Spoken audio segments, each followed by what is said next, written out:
Hi! In front of me is Motorola Moto G32 and today I would like to show you how you can manage its location.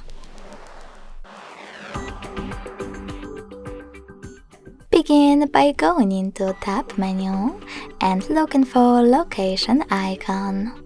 When you find it, click on it. As you can see, mine is now black.